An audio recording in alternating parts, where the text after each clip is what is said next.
வணக்கம் ஆனந்தி. மலேசியா நாட்டிலிருந்து உயர் ரக பதப்படுத்தப்பட்ட ஹைட்ரோபோனிக் கஞ்சா விமான நிலையத்தில் சென்னைக்கு கடத்தி கொண்டு வரப்படுவதாக சென்னை விமான நிலைய சுங்க அதிகாரிகளுக்கு ரகசிய தகவல் கிடைத்தது. இதையடுத்து விமான நிலைய சுங்கத்துறையினர் ஏர் இன்டெலிஜென்ஸ் அதிகாரிகள் இன்று சென்னை சர்வதேச விமான நிலையத்தில் தீவிர கண்காணிப்பில் ஈடுபட்டுக் கொண்டிருந்தனர். இந்த நிலையில் மலேசியா தலைநகர் கோலாலம்பூரில் இருந்து சென்னைக்கு வந்த மலேசியன் ஏர்லைன்ஸ் பயணிகள் விமானம் சென்னை சர்வதேச விமான நிலையத்தில் வந்து தரையிறங்கியது.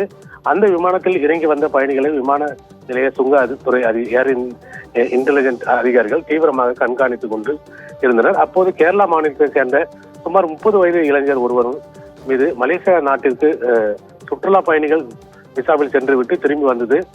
இன்டெலிஜென்ஸ் அதிகாரிகளுக்கு அந்த பயணி மீது சந்தேகம் ஏற்பட்டது. அவரை நிறுத்தி விசாரித்தனர். அப்போது அந்த கேரளா பயணியை முன்னுக்கு பின் முரணாக பேசினார். இதையடுத்து சந்தேகத்தில் அவருடைய உடைமைகளை திறந்து பார்த்து சோதனை நடத்தினர்.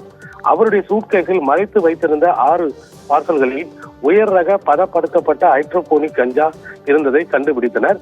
6 பார்சல்களையும் 4 கிலோ எடையுடன் ஹைட்ரோபோனிக் கஞ்சா இருந்தது. அதன் சர்வதேச மதிப்பு ரூபாய் 4 கோடி ஆகும்.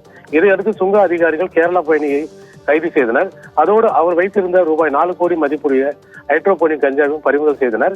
ஜெயச்சந்திரனின் அடடா ஆடியோ ஆஃபர் 5 முதல் 70% வரை டிஸ்கவுண்ட். இந்த நிலையில் கேரளா பயணியும் சுங்கத்துறை அதிகாரிகள் மேலும் தொடர்ந்து விசாரணை நடத்திய போது கோலாலம்பூர் விமான நிலையத்தில் இருந்து இந்த சூட்கேஸை ஒருவர் என்னிடம் தந்தார். இதில் பிஸ்கெட், சாக்லேட், குழந்தைகள் விளையாடும் டாய்ஸ் போன்றவைகள் இருக்கின்றன. இதை எடுத்து செல்லுங்கள். சென்னை விமான நிலையத்தில் எங்கள் உறவினர் ஒருவர் உங்களை அடையாளம் கண்டு இந்த சூட்கேஸை வாங்கி கொண்டு உங்களுக்கு அன்பளிப்பாக பணம் கொடுப்பார் என்று கூறினார். இதில் போதைப் பொருள் இருப்பது எனக்கு தெரியாது. பணத்துக்காக ஆசைப்பட்டு நான் சூட்கேஸை வாங்கி வந்தேன் என்று கேரளா பயணி கூறினார். இதையடுத்து சுங்க அதிகாரிகள் கேரளா பயணி மூலமாக இந்த சூட்கேஸை வாங்க வந்திருந்த கடத்தல் கும்பலை சேர்ந்தவரையும் பிடிப்பதற்கு நடவடிக்கை மேற்கொண்டனர்.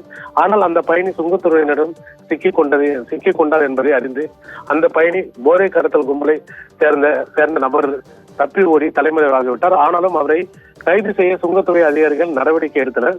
தற்போது சென்னை விமான நிலையத்திற்கு வந்திருந்து சென்னையை சேர்ந்த நபரை சுங்க அதிகாரிகள் இன்று மாலை கைது செய்துள்ளனர். இப்போது இருவரிடம் விசாரணை மேற்கொண்டு வருகின்றனர். விசாரணை முடிவில் இன்று இரவு இருவரும் சுங்கத்துறை நீதிமன்றத்தில் ஆஜர்படுத்தி சிறையில் அடைக்கப்படுவதாக அறிவிப்பு வெளியாகியுள்ளது. அதாவது சென்னை விமான நிலையத்தில் ஒரே நேரத்தில் ரூபாய் 40 கோடி மதிப்புடைய உயர்ரக ஹைட்ரோபோனிக் கஞ்சா 4 கிலோ பறிமுதல் செய்யப்பட்டு இருப்பது சென்னை விமான நிலையத்தில் ஒரு பெரும் பரபரப்பை ஏற்படுத்தியுள்ளது. ஆனந்தி, தகவல்களுக்கு நன்றி மனோகரன்.